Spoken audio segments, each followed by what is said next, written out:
শয়তানের পক্ষে দেখো মৃত্যু সবার তো একদিন না একদিন হবে, তবে আল্লাহর পক্ষে যাদের মৃত্যু হয় তারা বেহিসাব জান্নাত পেয়ে যাবে।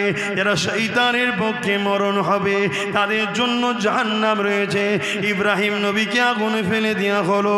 আমার আল্লাহ পাক ইব্রাহিম নবীকে যখনই পড়তে লেগেছে আগুনকে জানিয়ে দিল, আগুন রে আমার ইব্রাহিমের জন্য শান্তিদায়ক হয়ে যা। ইব্রাহিম নবীর জন্য আগুনের ভেতরে ফুলের বাগান হয়ে গেল। ইব্রাহিমের চাচা জোর নমরুদের রাজপ্রাসাদের ওপরে উঠে ইব্রাহিমের আগুনের দিকে তাকাতে লেগেছে, আল্লাহ আজরকে দেখাতে লেগেছে। ইব্রাহিম নবী ফুলের বাগানে ঘরে আর খেতে লেগেছে। এ যুবকেরা, তরুণেরা, তিনি তো তোমার আমার আব্বা জান হয়।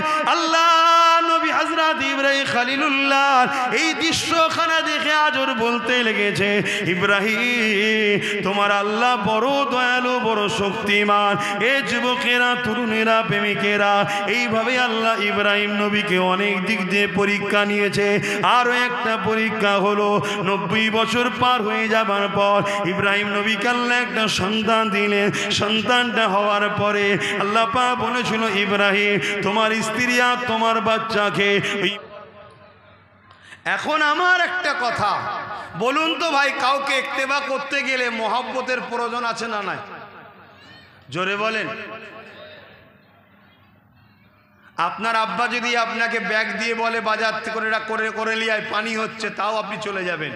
পাড়ার যদি একটা মুরব্বী আপনার বাপের থেকেও বয়স্ক হয়, সে যদি বলে পানি মাথায় বাজারটা করে নিয়ে, আপনি কি বলবেন? ও চাচা পানি হচ্ছে, এখন যেতে পারবো না। ঠিক না ঠিক? কিন্তু বাপের বেলায় শুনলেন, ওনার বেলায় শুনলেন না কেন? না, এটা আমার বাপ হয়, আমি মহব্বত করি। তো মহব্বত থাকলে इत्तेबा करा जाए। तो फत्तबिउनी की अंदर प्यार छुपा हुआ है, लिहाजा माना ये हुआ जो शख्स कहते हैं मैं रब ताला को मोहब्बत करता हूँ, अगर इन लोगों का प्यार सच है तो फत्तबिउनी पहले प्यार के साथ मोहब्बत के साथ मेरे हबीब को मान लो। जोरे बोलो सुभान अल्लाह। जरा हमार हबीब के मोहब्बतेर संगे मेने लेबे আমি আল্লাহ তাদেরকে ভালোবাসবো। জোরে বলুন সুবহানাল্লাহ। আর আল্লাহর সঙ্গে বান্দার যে প্রেমটা হয়, এই প্রেম বান্দার পক্ষ থেকে হয় না, আল্লাহর পক্ষ থেকে প্রথম শুরু হয়, তারপরে বান্দা চান্স পায় আল্লাহকে প্রেম করা। জোরে বলুন সুবহানাল্লাহ। অত সহজ নাকি আল্লাহকে প্রেম করা? অত সহজ? আল্লাহ যাকে ভালোবাসে সে সুযোগ পায় আল্লাহকে প্রেম করার। জোরে বলুন সুবহানাল্লাহ। আমি বোঝাতে পারছি তো না? অসুবিধা হয়ে যাচ্ছে, মাথার উপর চলে যাচ্ছে না তো? যুবকদের, বাপেদের বলছি না, যুবকদের অসুবিধা হচ্ছে না তো? এটা জানতে হবে যুবক, তুমি যত বড়ই গুনাহগার হও, তুমি যদি ঈমান নিয়ে মরতে পারো, তুমি আসামি, তুমি জেল খাটবে, শাস্তি ভোগ করবে। ঈমান থাকার দরুন একদিন না একদিন, একদিন না একদিন তুমি জান্নাতি হবেই। জোরে বলুন সুবহানাল্লাহ। আর তুমি রাত জেগে তাহাজ্জুদ পড়েছো, 80 বার হজ করেছো, 800 কুরবানি দিয়েছো, 1000 মাদ্রাসা বানিয়েছো, মসজিদ বানিয়েছো, যদি তোমার ঈমান না থাকে তুমি জাহান্নামে ঢুকবে, জীবনে কোনোদিন বেরোবে না। এটা মনে রেখে দিও, ঈমান আগে।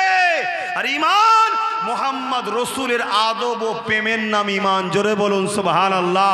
যাদের দিলে নবীর প্রেম নেই, আদব নেই, সে যত বড় শেখ হোক, মুফতি হোক, আলেম হোক, মুহাদ্দিস হোক, ফকিহ হোক, কিচ্ছু দাম নেই আমার আল্লাহর কাছে।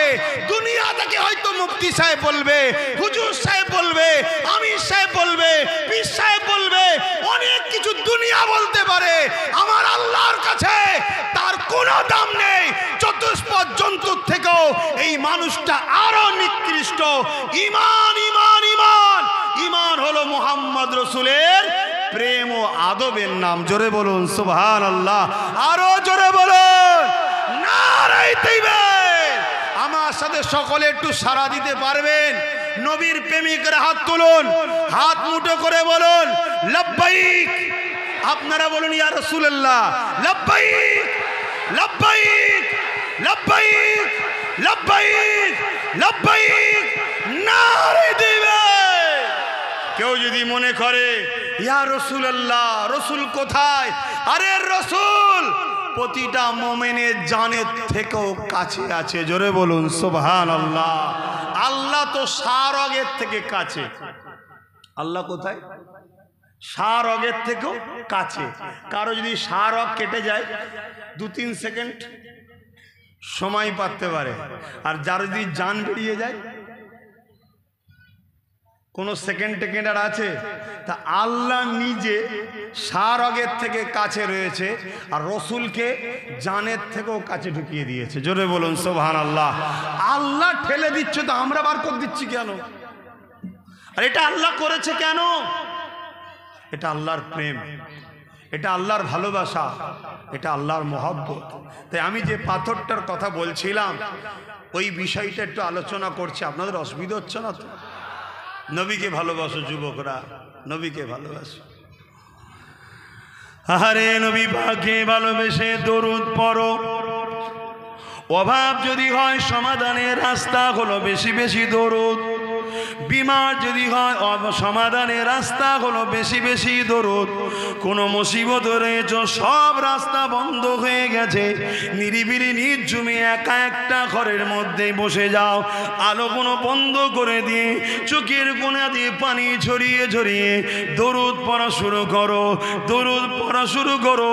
তোমার সমস্ত রাস্তা যে বন্ধ হয়ে গেছে নবীর ওপরে দরুদ পড়ার জন্য তোমার আল্লাহ এই নবীর প্রেম দেখে তোমার রাস্তাগুলোকে খুলে দেবে।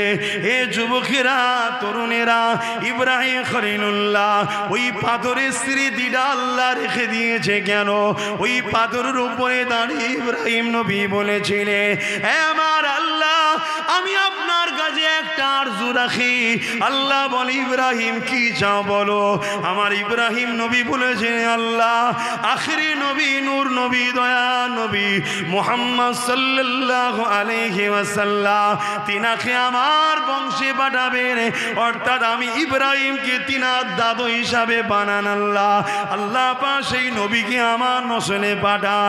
আমার আল্লাহ জানতে চাইলে, এই ইব্রাহিম রে, তুমি তো একজন নবী, আর একজন নবীর জন্য কেন দোয়া চাও? ইব্রাহিম নবী আবার বলেন, আল্লাহ আমার বড় দিলের তামান্না আমি আখেরি নবীর যেন দাদু হতে পারি। এই যখন দোয়াটা নবীর জন্য চাইছে, অর্থাৎ নবীর মিলাদ করতে লেগেছে, নবীর আলোচনা করতে লেগেছে, নবী পাকের যখন আলোচনা করতে লেগেছে, মাউলুদ বানাতে লেগেছে, আমার আল্লাহ ওই সময় পাথরকে বলে, ওরে পাথর, এই সময়টা, এই টাইমটা তোর সিনার মধ্যে তুই রক্ষিত করে নে। আল্লাহ পাথরকে নরম বানিয়ে দিল। ইব্রাহিম নবীর পায়ে ছাপটা রয়ে গেল।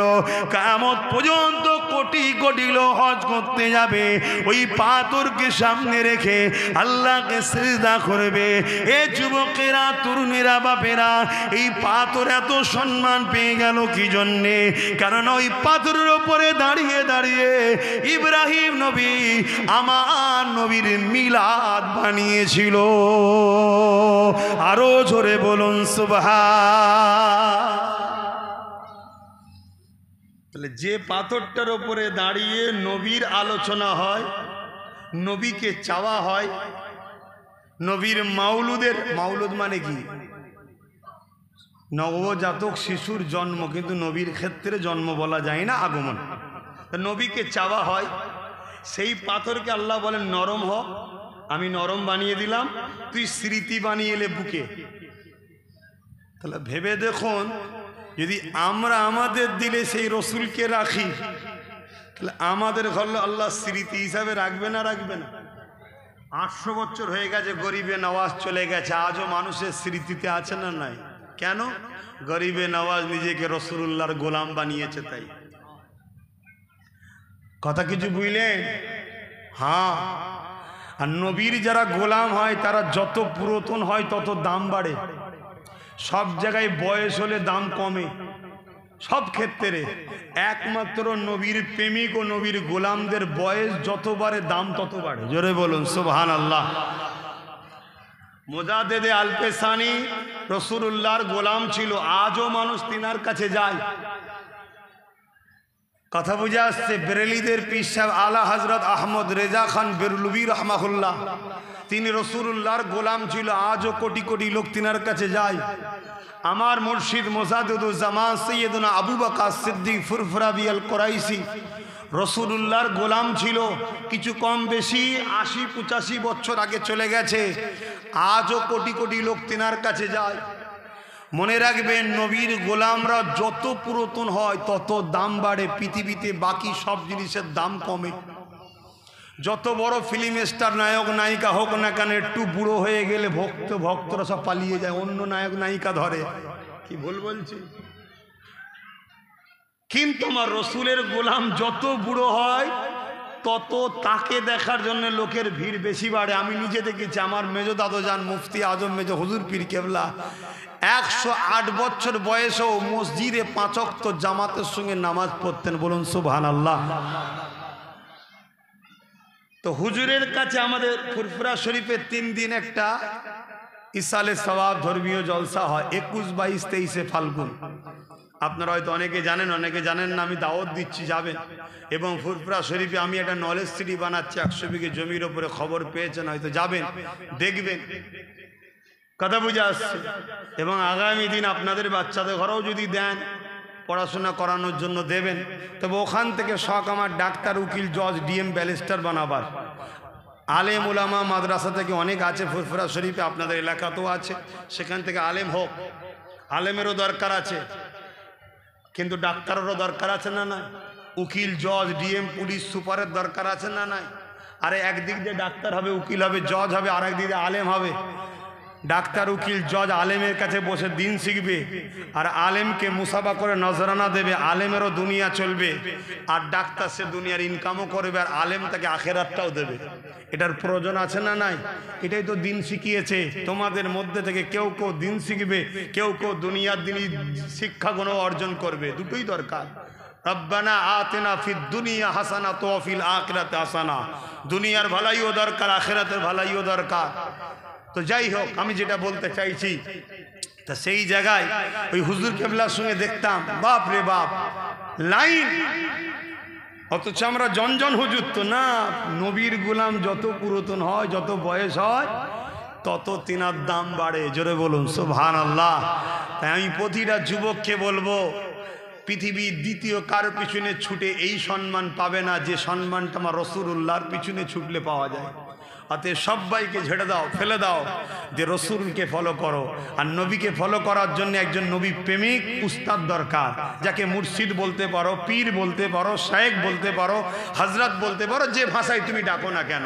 উদ্দেশ্য কি? যে আপনাকে রসুল পর্যন্ত পৌঁছাবে। কথা বুঝে আসছে? এর জন্য একজন জাননেওয়ালাও দরকার আছে। তো যাক, আমি আবার ফিরে আসছি। তাহলে ইব্রাহিম আলাইহিস সালাম ওই পাথরের ওপরে দাঁড়িয়ে আল্লাহর ঘর নির্মাণ করছিল। ওই পাথরের উপরে দাঁড়িয়ে রসুলের মিলাদ বানাচ্ছিলেন, নবীকে পাওয়ার জন্য দোয়া করছিলেন, নবীর স্মৃতি বানাচ্ছিলেন, নবীকে ইয়াদ করছিলেন, নবীর সেলিব্রেশন করছিলেন। আমার আল্লাহ বললেন, এ পাথর, ইব্রাহিমের পায়ের দাগটা তো সিনাতে রেখে দে। সবে কিয়ামত পর্যন্ত যত কোটি লোক আমার এই কাবায় আসবে, সবাইকে দেখাবো যে আমার বন্ধুর মিলাদ শুধু তোরা বানাচ্ছিস তা নয়, আমার ইব্রাহিমও বানিয়েছিল, তার প্রমাণ দেখ। জোরে বলুন সুবহানাল্লাহ। তাই আমরা ঈদে মাউলুদুন নবী বানাই। আপনারা বানান? আলহামদুলিল্লাহ, এই জন্যে বানাই। আসেন আবার ফিরে যান। আল্লাহ পাক এই মাসে ইব্রাহিম নবীকে অনেক দিক দিয়ে পরীক্ষা নিয়েছিল। ইব্রাহিম নবী যখন নমরুদের সামনে বলে দিল, এ নমরুদ, লা ইলাহা ইল্লাল্লাহ, আল্লাহ ছাড়া কোনো ইলাহ নাই। এই সময় নমরুদ রেগে গিয়ে সৈন্য সামন্তদেরকে জানিয়ে দিল, বিশাল আগুন তৈরি করো, ইব্রাহিমকে আগুনে ফেলে পুড়িয়ে দেওয়া হবে, যাতে করে কেউ না সাহস পায়, দ্বিতীয়বার কেউ না বলতে পারে আমাদের খোদার বিরোধী কেউ না করতে পারে। ইব্রাহিম নবীর জন্য আগুন তৈরি করা হতে লেগেছে। নমরুদের রাজপ্রাসাদের সামনে এমন করে বিশাল অগ্নিকুণ্ড তৈরি করে সেখানে মাছকে মাছ কাঠ জড়ো করা হলো, এত বিশাল অগ্নিকুণ্ড করা হয়েছে। সেই অগ্নি আগুনের কাছে মানুষ যে ফেলতে যাবে এই কাছে আর যেতে পারছে না, এত তাপ বেড়ে গেছে, যে ফেলতে যাবে সেও পুড়ে যাবার চান্স রয়েছে। এই জন্যে তখন প্ল্যান দেওয়া হলো যে বড় প্ল্যান করে রশিকল করে দড়িকল করে বা কপিকল করে এমন করে দূর থেকে ছুঁড়ে ইব্রাহিমকে ওই আগুনে ফেলে দেওয়া হবে। এই প্ল্যান যত যত কাজ হয়ে গেল, কথা তৈরি হয়ে গেল। এই তৈরি হয়ে যাবার পর ইব্রাহিম আলাইহিস সালামকে ওই কপিকলে বসিয়ে দেওয়া হয়েছে। এবারে খোরানো হতে লেগেছে, রশিটা কেটে দেওয়া হবে। ইব্রাহিম আলাইহিস সালাম ছুটে দূর থেকে উড়ে গিয়ে আগুনে পড়তে লাগবে। ঠিক এমনই সময় হযরতে জিবরাইল আলাইহিস সালাম চলে আসলেন, এসে বলতে লাগলেন, ইব্রাহিম আলাইহিস সালাম কিছু প্রয়োজন আছে কি বলো? ইব্রাহিম আলাইহিস সালাম বললেন, অবশ্যই প্রয়োজন আছে, কিন্তু আপনার কাছে নয়, আমার প্রয়োজন আমার মালিক আল্লাহ পাকের কাছে রয়েছে। এইরকম একটা সময়তে ইব্রাহিম আলাইহিস সালাম বলতে লেগেছে, ও হযরতে জিবরাইল, আল্লাহ আমাকে পরীক্ষা করতে লেগেছে, তুমি আমাকে ডিস্টার্ব করো না। ও হযরতে জিবরাইল, আমাকে নমরুদ আগুনে ফেলতে লেগেছে, আমার আল্লাহ সব দেখতে পাচ্ছে। যদি আমার আল্লাহ এই নমরুদের আগুনে ফেলে তিনি খুশি হয়, এতে পুড়িয়ে আমার আল্লাহ যদি খুশি হয়, আমি আমার আল্লাহর জন্যে একবার দুবার নয়, হাজারটা যদি জিন্দেগি পাই, 1000 বার পুড়তে রাজি আছি। আরো জোরে বলুন সুবহান। কি প্রেম ছিল আব্বার, দেখুন আমরা পারবো আল্লাহর জন্য 1000 বার যদি জান দেয় আল্লাহ, 1000 বার আগুনে পুড়তে রাজি আছি, আমরা পারবো? যদি বলা হয় আল্লাহর জন্য চলো লড়াই করতে হবে, পারবেন? তাহলে বলুন আমরা কোথায় আছি?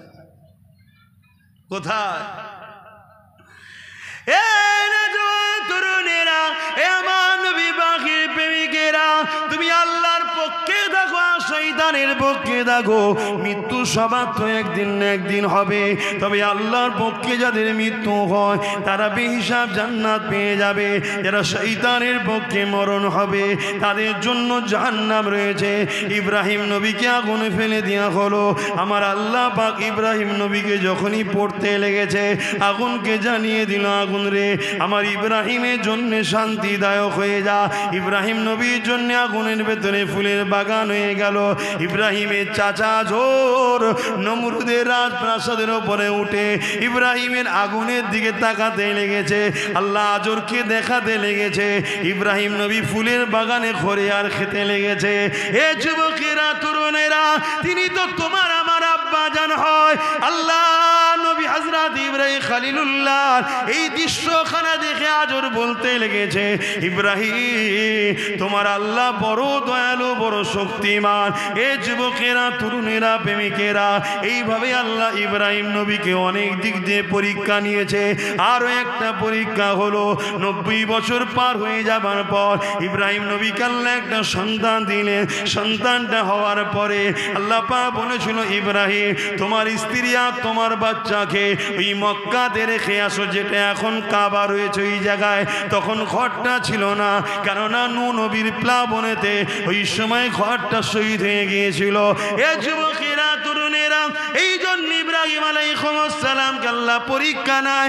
হাজেরা এবং হযরত ইসমাইলকে ওই জায়গায় যখন রেখে দিয়ে আসা হলো, ওই রেখে দিয়ে যখন চলে আসতে লেগেছে, আম্মা হাজেরা বলতে লেগেছে, আমার প্রাণের স্বামী, আপনি আমাকে এখানে রেখে চলে যাচ্ছেন, এখানে কোনো খাবারও নাই, পানি নাই, লোক নাই, ঘর নাই, গাছ নাই, ছায়া নাই, এই নির্জন জায়গায় মরুভূমিতে আপনি রেখে যাচ্ছেন। ইব্রাহিম নবীর মুখে কোনো কথা না, আবার বলতে লেগে লেগেছে, কেন রেখে যাচ্ছেন? ইব্রাহিম নবী খামোশ হয়ে আছে। আম্মা হাজেরা বলতে লেগেছে, আমার প্রাণের স্বামী, এটা আপনার আল্লাহ কি হুকুম দিয়েছে? ইব্রাহিম নবী বলতে লেগেছে, আমার প্রাণের স্ত্রী, নবীরা আল্লাহর হুকুম ছাড়া চলে না, আমার আল্লাহ হুকুম দিয়েছে তাই রেখে যাচ্ছি। আম্মা হাজেরা কি উত্তর দিয়েছিলেন শুনেন, আমার প্রাণের স্বামী, আপনি নিশ্চিন্তায় যান, কেননা যে আল্লাহ আপনাকে হুকুম দিয়েছে, আমি হাজেরার জন্যে আপনার থেকে অনেক বড় সাহায্যকারী হলো আমার আল্লাহ পাক। বাপও যেমন মাও তেমন, সন্তান ভালো হবে তো স্বাভাবিক। এখানে বাপও যেমন স্ত্রীও তেমন, সন্তান আর ভালো হয়। আহা, কত ভক্তি দেখো, কত বিশ্বাস, কত বিশ্বাস।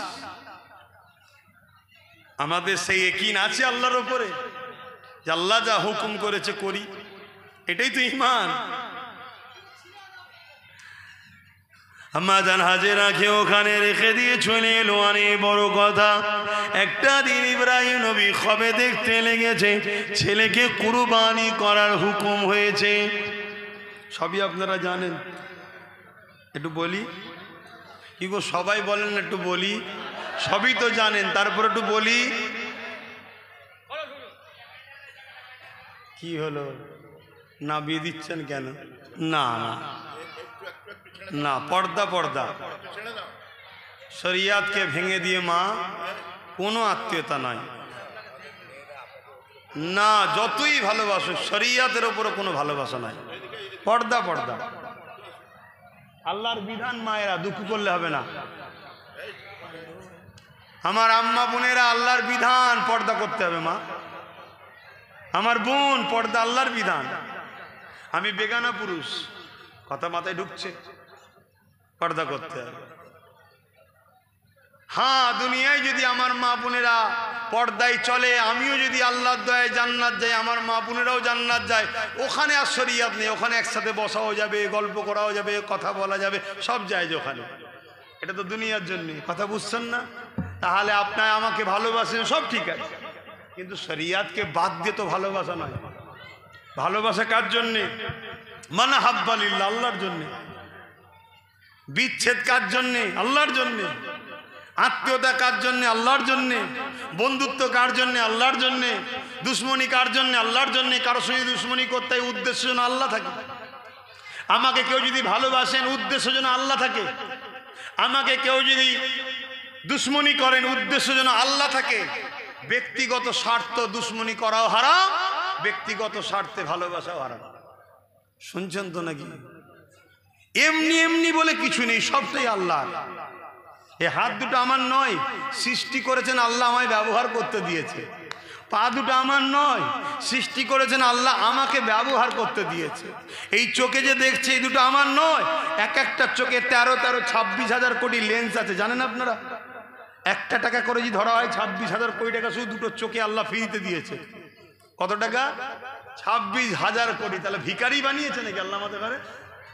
কিন্তু আমরা নিজেরা ভিখারি হয়ে আছি। কেন? আমরা মূল রাস্তা ছেড়ে দিয়েছি। কোন রাস্তা? ওই বললাম, রাসূলুল্লাহর রাস্তা। এজন্য আমাদের দুর্দশা এরকম। আর না হয় যাদের পায়ে জুতো ছিল না, যাদের পরনায় জামা ছিল না, যারা ঠিকভাবে খেতে পেত না, রোগ বিমারে জর্জরিত, কোনো উন্নতি ছিল না, কারেন্ট ছিল না, উন্নয়ন ছিল না, শিক্ষা ছিল না, মাত্র 2টো লোক সই করতে জানতো, ওই ইয়াসরিব। কি নাম এখন? কি নাম বলুন? মদিনা শরীফ। নবী জায়গার আগে কি ছিল? ইয়াসরিব। যারা কিছুই জানতো না, কিন্তু আমার রসুল যখন গেল, দয়ার নবীকে তারা জানের থেকে বেশি ভালোবেসে ধরে নিল। তারা কোনোদিন ভেবেছিল যে আমার পায়ে জুতো নেই, অর্ধেক পৃথিবী দখল করবো কি করে? পরনার জামা নেই, অর্ধেক পৃথিবী দখল করবো কি করে? না, রাসূলুল্লাহর নকশা কদমে চলেছে। দুনিয়া যাদেরকে ঘৃণা করত, পৃথিবীর মধ্যে আজকের তারিখও সব থেকে শ্রেষ্ঠ হলো মদিনার বাসী আনসারীরা। জোরে বলুন সুবহানাল্লাহ। তারপরে মক্কাবাসীরা। হ্যাঁ বন্ধু, আসুন, মদিনাবাসী মক্কাবাসীর থেকেও শ্রেষ্ঠ। কথা মাথায় ঢুকছে? হ্যাঁ, ভালো করে বুঝবেন। এখানে আর একটা কথা বলি, হজ চলছে, হজ প্রচুর মানুষ হজ করতে যায়, তাই তো নাকি? যান, ভালো জিনিস, যান। আহা, আল্লাহর ঘর দেখবেন না, ছবিতে দেখে বুঝতে পারবেন না। ওখানে যখন দেখবেন, কাবাকে প্রথম যখন দেখা হয়, আল্লাহর ঘর দেখেছেন, আল্লাহ বলছে আমি তো কিছু গিফট দেবো তোদের ঘরে, যা দোয়া চাইবি সেটাই কবুল করব। জোরে বলুন সুবহানাল্লাহ। এই তো হজের মাস চলছে, আমার ঘর দেখলি যেটা চাইবি সেটা দেবো, তবে দোয়াটা হারাম দোয়া চাইলে হয় না, হালাল দোয়া চাইতে হয়। কথা বুঝে আসছে তো? যাই হোক, ওই কাবা যখন শরীফ দেখা হয় না, সব দোয়ার কথা ভুলে যায়। যদি বলেন কেন? আমরা যে ছবিতে দেখি আর হাকিকাতে দেখার মধ্যে আসমান জমিনের থেকেও বেশি পার্থক্য। কি বিশাল ঘর! হযরতরা গেছেন, যারা দেখেছেন তেনারা দেখেছেন কি বিশাল। আল্লাহু আকবার। কথা বুঝে আসছে? কিন্তু অনেকে মক্কায় কাবায় যায়, হজ করে, মদিনায় যেতে চায় না। আমার যুবকরা তোমরা শোনো, আর তোমাদেরকে সে যাই না আলাদা কথা, তোমাদেরকে আবার বলে যাস না, কি হবে যে সমাজে ছড়াচ্ছে। এটা হচ্ছে ইহুদিদের প্ল্যান। কাদের প্ল্যান? জোরে বলবেন না। ইহুদিদের প্ল্যান। কেন? ইহুদিরা জানে যতদিন না এদের দিল থেকে মোহাম্মদ রসুলকে বার করা যাবে, ততদিন পৃথিবীকে আমাদের হাতের মুঠোয় আনা যাবে না। ওই একটাই যদি মঈনুদ্দিন আজমিরির মতো থেকে যাবে, একাই ঠিক করে দেবে।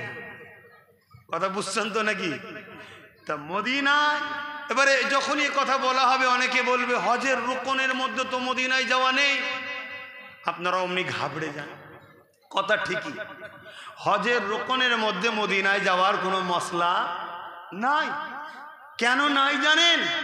হজ হচ্ছে ইবাদত আর মদিনা হচ্ছে ঈমান।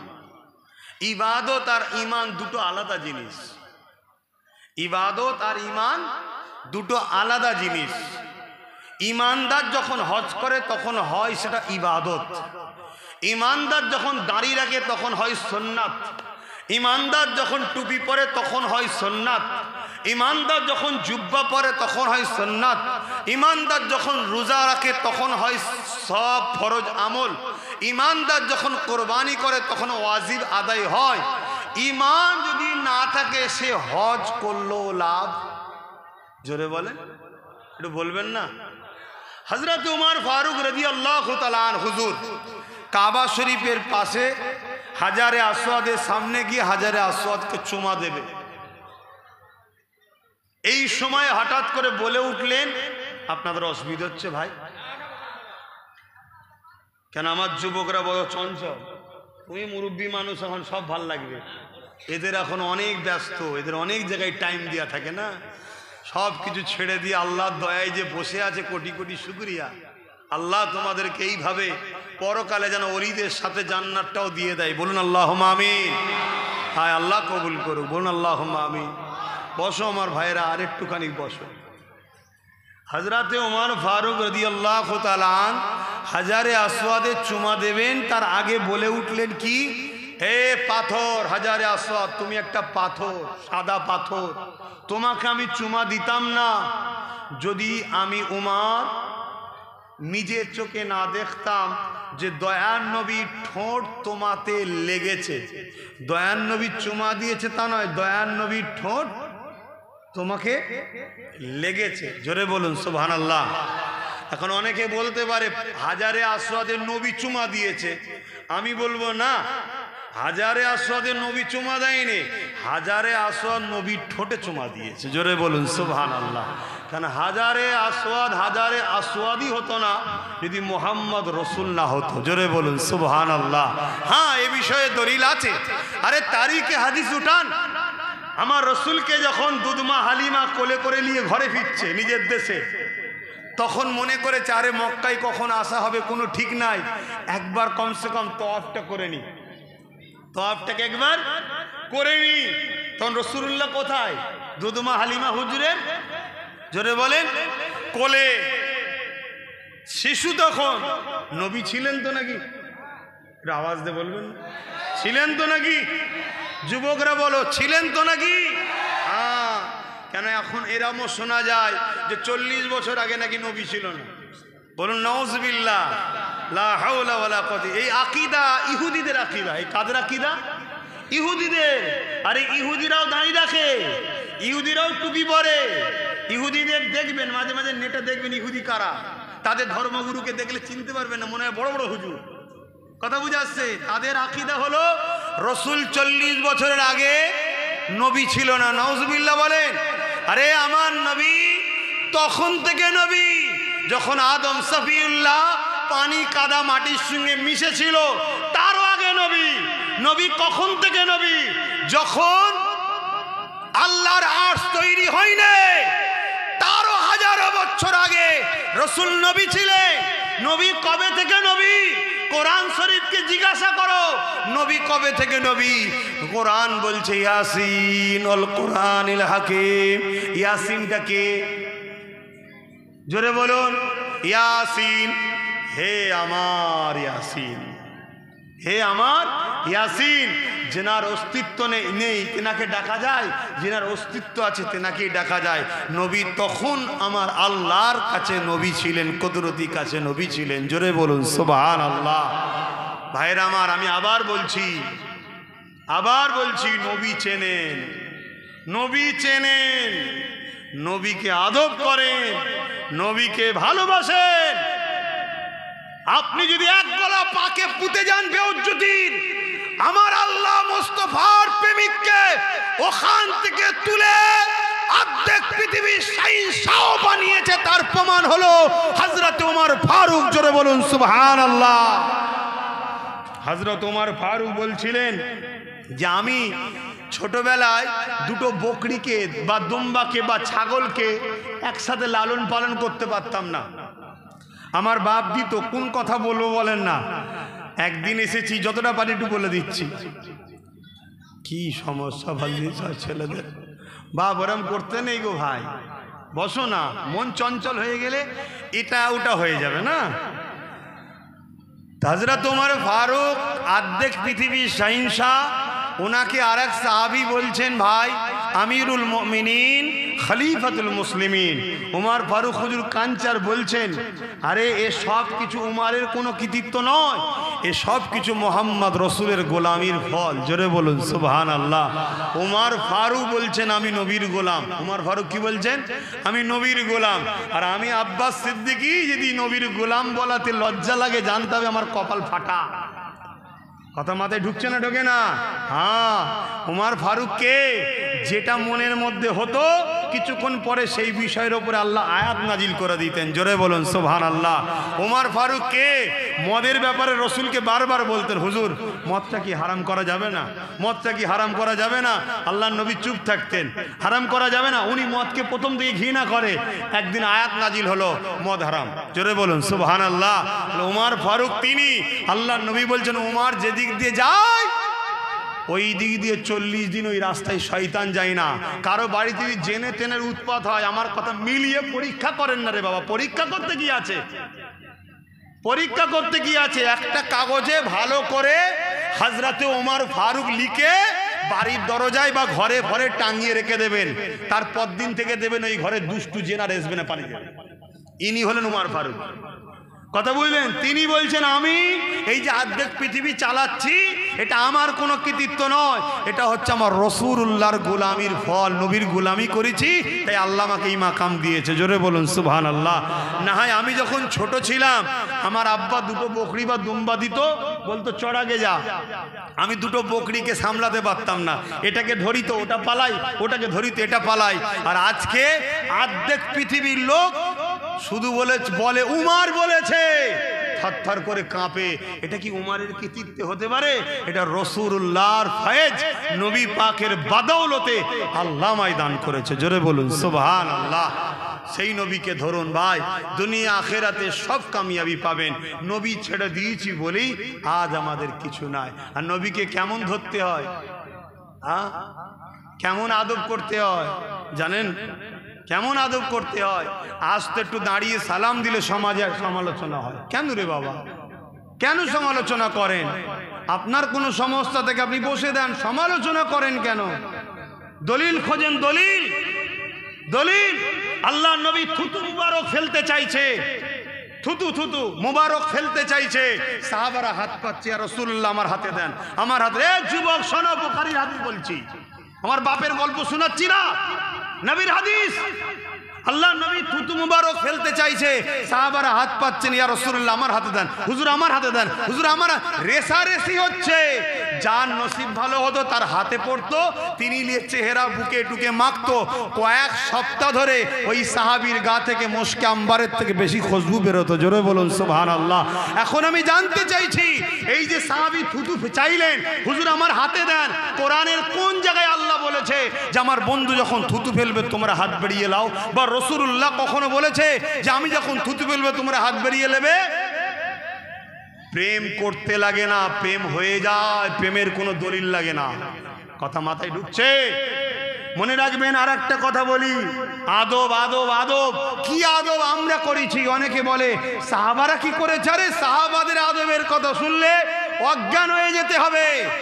একটা নবী পাকের সাহাবী ছিলেন, তিনার দায়িত্ব ছিল নবী পাকের ঘোড়ার পিঠে ওই কাজাবাকে বেঁধে দেওয়া। কাজাবা বোঝেন তো? কি গো যুবকরা, যেটাই বসা হয় যাতে স্লিপ না খায়, পড়ে না যায়, কি বলে? হাউদা। হ্যাঁ, কাজাবা বা হাউদা বেঁধে দেবার দায়িত্বই সাহাবী ছিল। একদিন কঠিন শীতের সময় আল্লাহ নবী হঠাৎ করে মেসেজ পাঠালেন, খবর পাঠালেন, সাহাবীকে আমার ঘোড়া ঠিক করতে বলো, আমি দ্রুত এক জায়গায় সফরে যাব। আর এত কঠিন ঠান্ডায় ওই সাহাবীর কাছে যখন খবর এসেছে, সাহাবীর তখন গোসল ফরজ ছিল। গোসল ফরজ কেন হয় বুঝতে পেরে গেছেন? ফরজ ছিল। সাহাবী ভাবছে আমি যদি গোসল করি ঠান্ডা পানিতে আমি মারা যেতে পারি। পাথর এলাকা, পাথর এলাকা। আর জান বাঁচানো কি? জোরে বলেন, ফরজ। তাহলে আমি যদি জেনে বুঝে ইচ্ছা করে ঠান্ডা পানিতে গোসল করতে যাই, তাহলে আত্মহত্যা করা হবে। শরিয়াতের মসলা, জান বাঁচানো ফরজ। আর পানি যদি গরম করে গোসল করতে যাই, তাহলে রাসূলুল্লাহ বেরোবে কাজাবা বানতে, হাউদা বানতে, দেরি হয়ে যাবে, হুজুর এসে দাঁড়িয়ে থেকে বিয়াদবি হবে। তাই সাহাবী কি করলেন, আর এক সাহাবী ভাইকে বলছে, ভাই আপনি কাজাবাটা বেঁধে দেন। তাই নতুন সাহাবী তিনি বেঁধে দিলেন। ইনি পানি গরম করতে লাগলো, গোসল করবে। রাসূলুল্লাহ আসলেন, ঘোড়ার পিঠে বসলেন, চলে গেলেন গন্তব্যস্থলে। সাহাবী পানি গরম করে গোসল করেছেন, সেই জায়গায় গিয়ে হাজির হয়েছেন। আল্লাহর নবী সাহাবীকে ডাক দিচ্ছে, সাহাবী তাহলে এদিকে আসো। আরে তুমি আজকে কাজাবাটা কিভাবে বেঁধেছো? বড় লড়ছে। উনি বেঁধেছে কি? নতুন সাহাবী। তখন বললেন, হুজুর বিয়াদবি মাফ করবেন, আজকে আমি কাজাবা বাঁধিনি, আমার অন্য একটা ভাইকে বাঁধিয়েছি। কেন? হুজুর আমার গোসল ফরজ হয়েছিল। তো হালদারা শুনবেন, কাঠের তৈরি হয় সেটা, এখন চামড়া টামড়া উন্নত হয়েছে, তখন কাঠের ছিল, কাঠের। এখন তো বলে বিনা উজুতেও কোরআন পড়া যাবে। কথা শুনছে যুবকরা? আমি যুবকদের বলছি, আবার এই ফেসবুকে শুনবিনি ভাই, ইউটিউবের বক্তা ধরবিনি ভাই, বারবার বলে যাচ্ছি, আকীদা দেখো। এ রাসূলুল্লাহর পক্ষে লি যাচ্ছে না বিরুদ্ধে লি যাচ্ছে, ওলিদের পক্ষে লি যাচ্ছে না বিরুদ্ধে লি যাচ্ছে, এতটুকু আকীদা আগে দেখো। কথা মাথায় ঢুকছে? কেউ নামাজের বিরোধী নয়, কেউ রোজার বিরোধী নয়, কেউ বলে না কোরআন পড়া হারাম, কেউ বলে না, কিন্তু ঘুরিয়ে ফিরিয়ে ওলি আল্লাহ ও নবীর বিরুদ্ধে নিয়ে যায় দুনিয়া। এই দুটোকে আগে ফলো করো। যারাই দেখবে নবীর বিরুদ্ধে ওলিদের বিরুদ্ধে নিয়ে যাচ্ছে, তাদের থেকে একটু দূরে থাকো, না ঈমানটা যাবে। কষ্ট নিচ্ছেন কেউ? যুবকরা কষ্ট নিচ্ছেন? ও ভালো করে বোঝেন। হায় হায়, সাহাবী বলছেন, হুজুর আমার গোসল ফরজ ছিল, তা আপনি যে কাঠটাই বসেন ওটাই আমি হাত দেবো কি করে? এই কথা হচ্ছে, আল্লাহ জিবরাইল পাঠিয়েছে, যাও আমার হাবিবকে এত ভালোবাসে আমার নবীর সাহাবীরা, যেমন নবী যে কাঠটাই বসে নাপা খালে হাত দিতে চাইছে না, আর গোসলও ফরজ হয়ে গেছে, এই জায়গায় সমস্যা কি হবে? আমার আল্লাহ কোরআনের আয়াত নিয়ে নবীর কাছে জিবরাইলকে পাঠালেন, যাও এরকম যদি মজবুরি থাকে আমি আজ থেকে তায়াম্মুমের আয়াত পাঠিয়ে দিলাম। জোরে বলুন সুবহানাল্লাহ। আরো জোরে বলেন। আমরা যে নাচারে তায়াম্মুম করি, ওই তায়াম্মুমের আয়াতটা পেয়েছি এক সাহাবীর আদবের খাতিরে। অতএব নবীর আদবের নাম ঈমান, নবীকে প্রেম করার নাম ঈমান।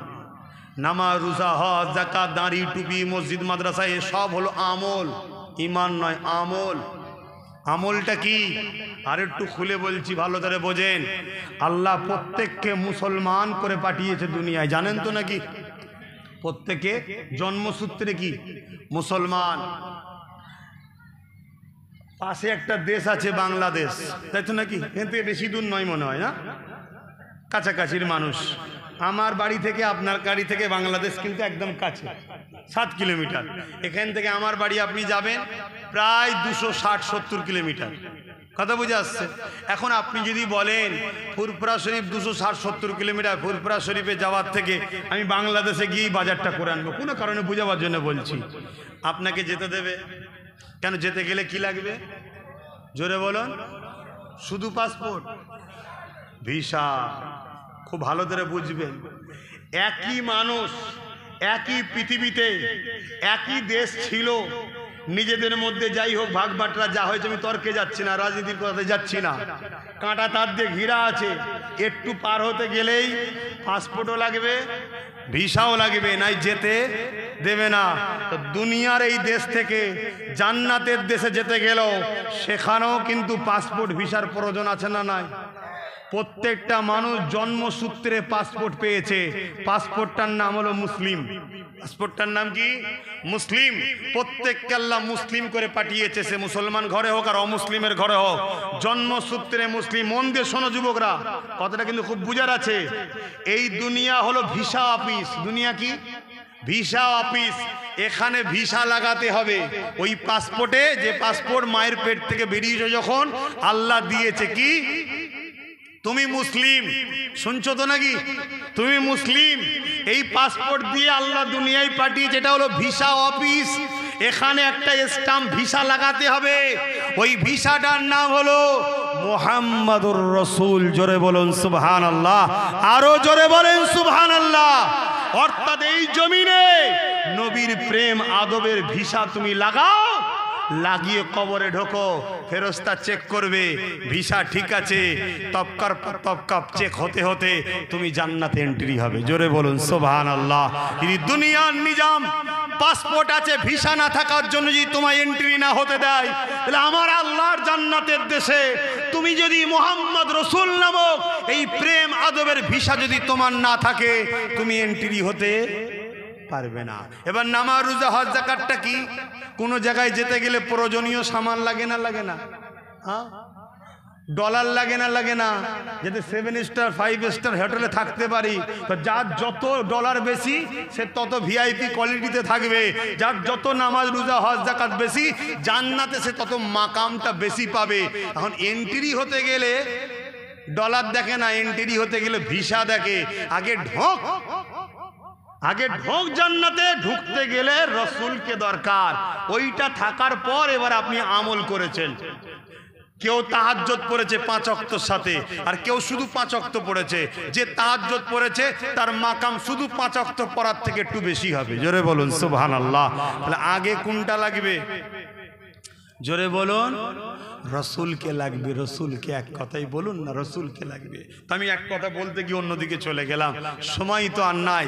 আমি শুধু একটা কথা বলছিলাম কি, হযরতে উমর ফারুক হুজুর ওই যে পাথরটাকে চুমু খাচ্ছিল, ওই বিষয়টা একটু বলে দিই। অসুবিধা হচ্ছে, পিছনের ভাইদের অসুবিধা হচ্ছে। হযরতে আলী রাদিয়াল্লাহু তাআলা শেরে খোদা, এলেমের দরজা, তিনি পাশে দাঁড়িয়েছিলেন।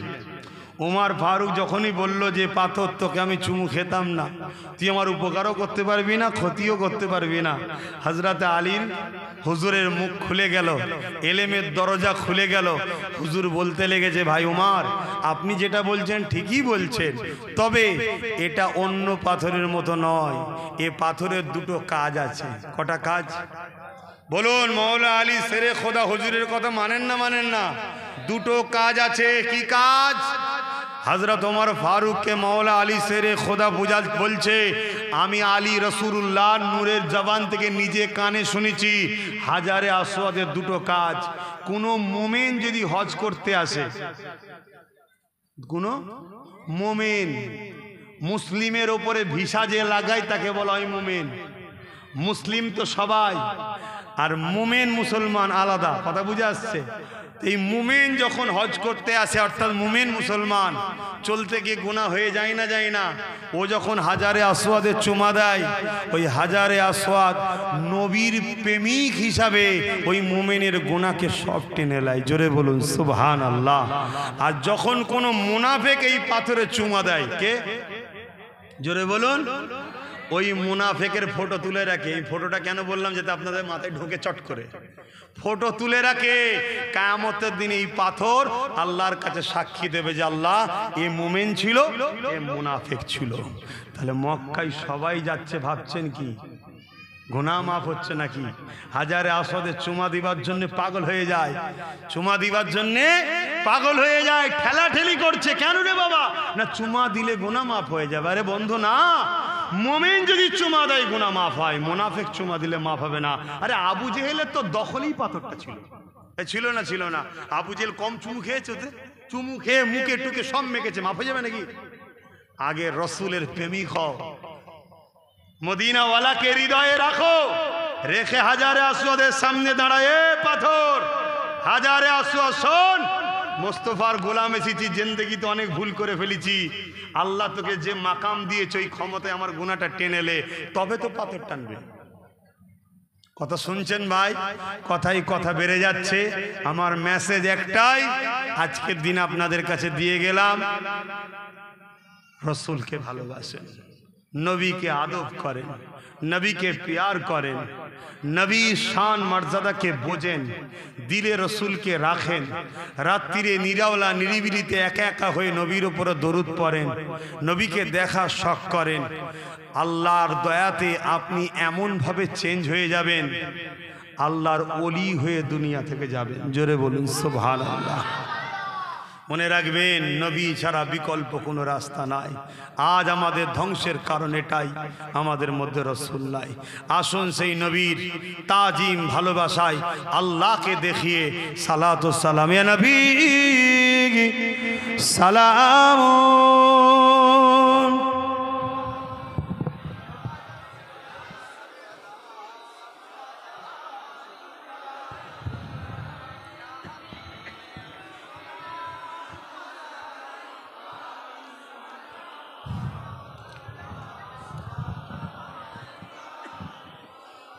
আমার বাপ জানেরা, যদি কেউ বসে সালাম দেয় তাকে বেঈমান বলার অধিকার ইসলাম আমাকে দেয়নি, কেন ইসলামের জোর জবরদস্তি নিষেধ আছে। কিন্তু কেউ যদি দাঁড়িয়ে সালাম দেয়, তার যদি কেউ বিরোধী করে, আমি সেই ব্যক্তিকে বলবো আপনার ঈমান চলে যাওয়ার সম্ভাবনা আছে। কিছু বুঝতে পারলেন? কেউ যদি বসে দেয়, তার ঈমান চলে গেছে বলার ইজাজত ইসলাম আমাকে দেয়নি। কেন? এটা ফরজও নয়, সুন্নতে মুআক্কাদাও নয়, ওয়াজিবও নয়। এটা হলো প্রেম। এটা কি? প্রেম। এটা আদব। এটা নিজের ঈমানের ব্যাপার। যার যত প্রেম, যার যত আদব, তার ঈমান তত মজবুত। কথা বুঝে আসছে? অনেকে বলে দলিল কি আছে? আমি আবার বললাম, দলিল এখানে থাকে, আর দলিল মশলার জন্য হয়, আর আদব প্রেম এখানে থাকে, এখানে কোনো দলিল লাগে না। কি গো, বুঝতে পারছেন তো নাকি? আল্লাহ মাসলা মাসাইল ফতোয়া ফিকা সব ইলম জ্ঞান এখানে রেখেছে, আর ঈমানকে কোথায় রেখেছে? জান হৃদয়ে রেখেছে। কেন? এ দলিল ছাড়া চলে না, আর এ কিচ্ছু বোঝে না। ভালোবাসি তো ভালোবাসি, লোক হাজারো বলুক, যাই বলুক, যত সমালোচনাই করুক, এখানে যে জায়গা পায় সে কারো কথা শোনে না। তাই এখানে আল্লাহ ঈমান রেখেছে, রসুল এখানে থাকার জিনিস, নামাজ রোজা হজ যাকাত দান খায়রাত এখানে থাকার জিনিস। এটা মসলাই চলে, এটা প্রেমে চলে। কিছু বুঝে আসছে?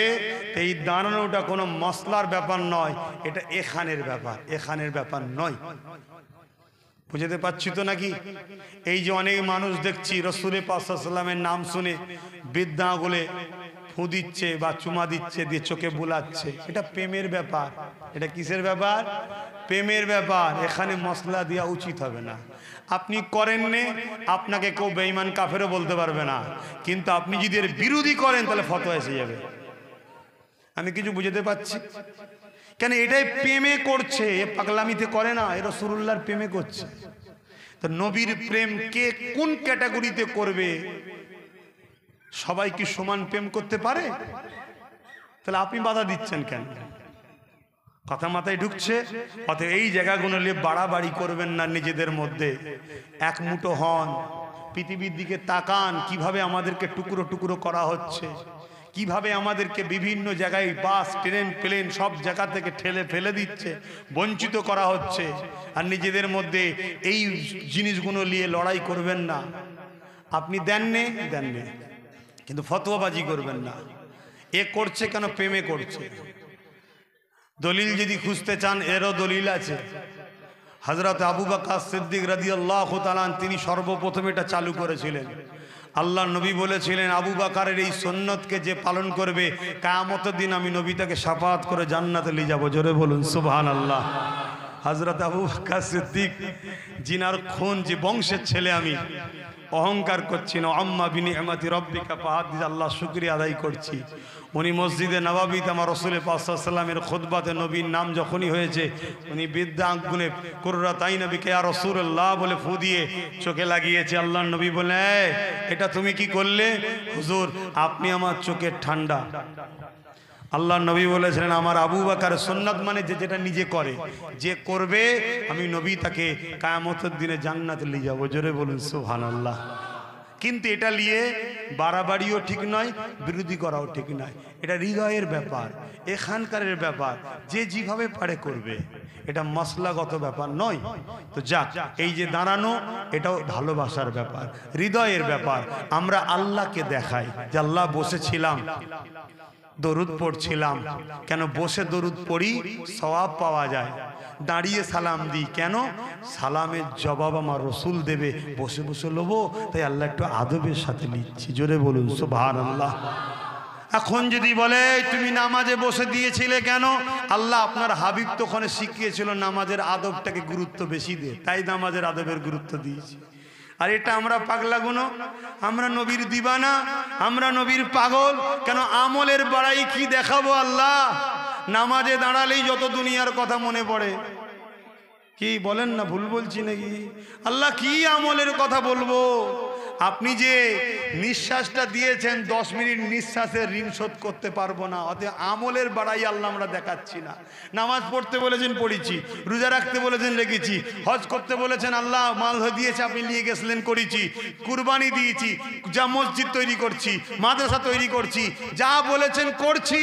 কিন্তু আল্লাহ এগুলো কবুল হবে কি আমি জানি না, এলিয়ে আমি বাড়াবাড়ি করছি না। তবে একটা জিনিস আল্লাহ আপনাকে বারবার বলবো, আল্লাহ আপনি যাকে ভালোবাসেন আমরা তাকে ভালোবাসি। জোরে বলুন সুবহানাল্লাহ। সেটা হলো আদব আর প্রেম রসুলের উপরে।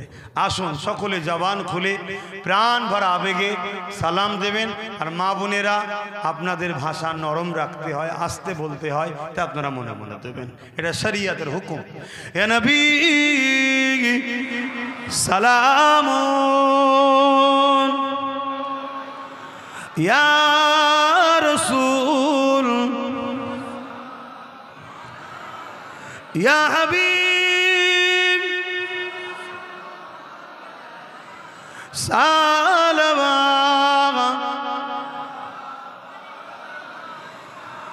তালাল বদরু আলাইনা মিন শানিয়াতিল ওয়াদাই ওয়াজাব শুকর আলাইনা মাদাগা লিল্লাহ আহিদাই ইয়া নবী সালামুন ইয়া রাসূল ইয়া হাবিব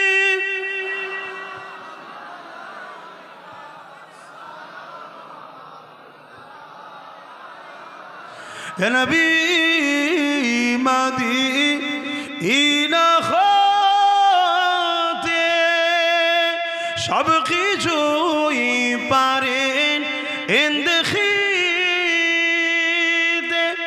মোদের লাশ কবরে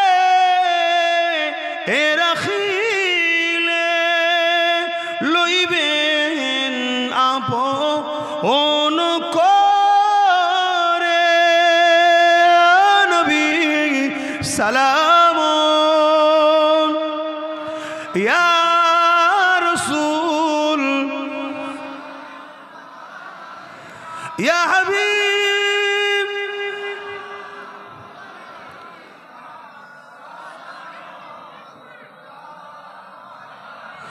পড়িল আল্লাহ আরো বাণী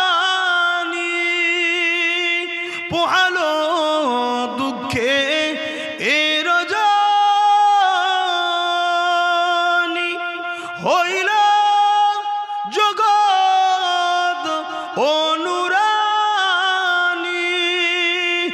আমিনার নয়নের মনি ইয়া নবী সালাম ইয়া রাসূল ইয়া হাবিব সালাওয়াতুল্লাহ।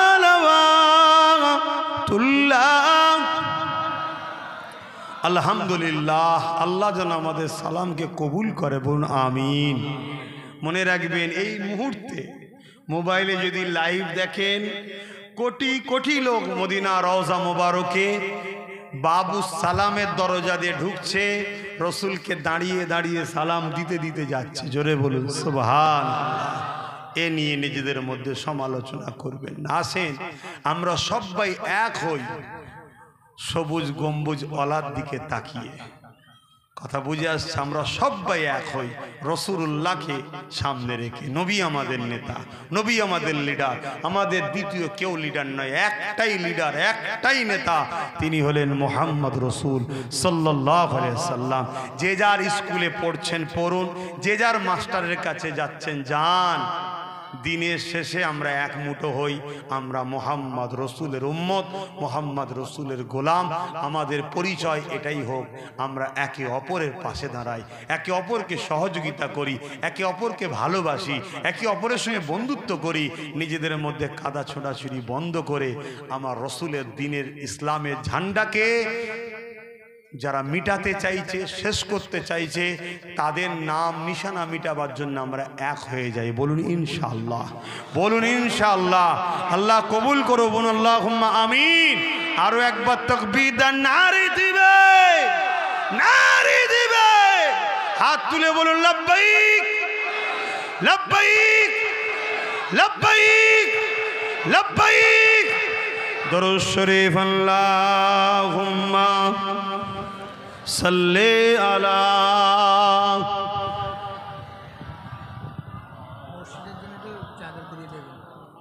ওয়ালা আলি।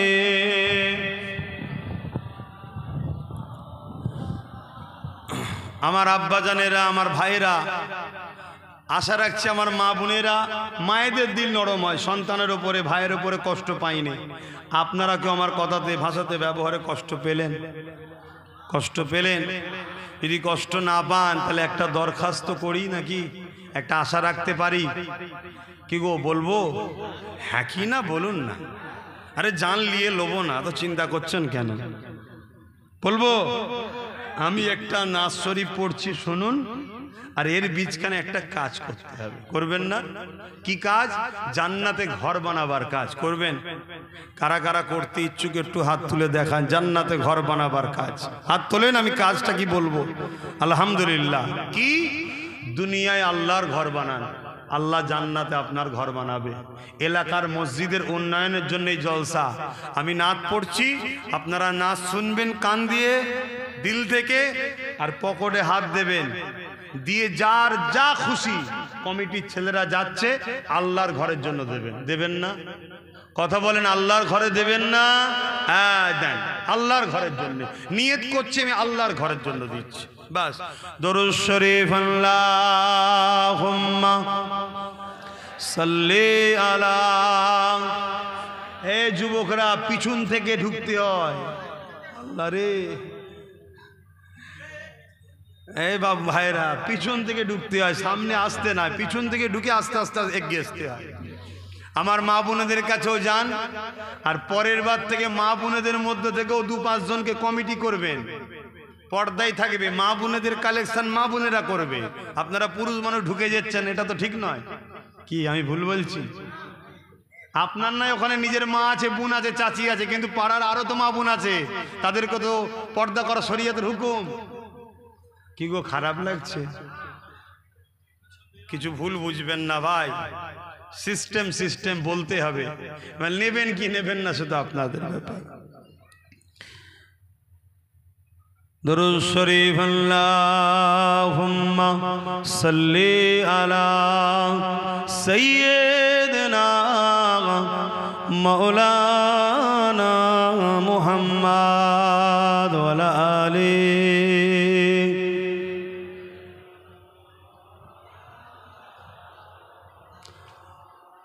खुदा की अज़मतें क्या है, मोहम्मद मुस्तफ़ा जाने। मकामे मुस्तफ़ा क्या है, मोहम्मद का खुदा जाने। खुदा की अज़मतें क्या है, मोहम्मद मुस्तफ़ा जाने। मकामे मुस्तफ़ा क्या है, मोहम्मद का खुदा जाने। कहाँ जिब्रील ने सिदरा तलक मेरी रसाई थी, कहाँ जिब्रील ने सिदरा तलक मेरी रसाई थी। है कितनी मंज़िल आगे, है कितनी मंज़िल आगे, नबी जाने खुदा जाने। जोरे बोलुन ना सुबहानाल्लाह, आरो जोरे बोलुन। आहा, সবাই সমান ভালোবাসে না। আমার কিছু ভাই দেখছি, যেই কালেকশনের কথা বললাম উঠে আস্তে আস্তে ঘরের দিকে চলে যাচ্ছে। বলুন, এটাকে আমাকে কষ্ট দেওয়া হচ্ছে না হয় না? ধরুন আপনি আমার বাড়িতে গেছেন, আমি যদি আপনাকে সময় না দিই, কথা না বলি, আপনার মনে কষ্ট লাগবে না? তা আমি তো আপনাদের মেহমান, আমি দোয়া শেষ করেছি। আমি তো মসজিদের জন্য একটু খেদমতের কথা বললাম। আমরা মসজিদকে ভালোবাসি না বলেই তো আজকে তোমাদের এলাকার এই মসজিদ দেখো না বেদখলে বসে আছে। যদি আমরা সত্যি মসজিদকে ভালোবাসতাম তাহলে এই মসজিদ বেদখল হতো।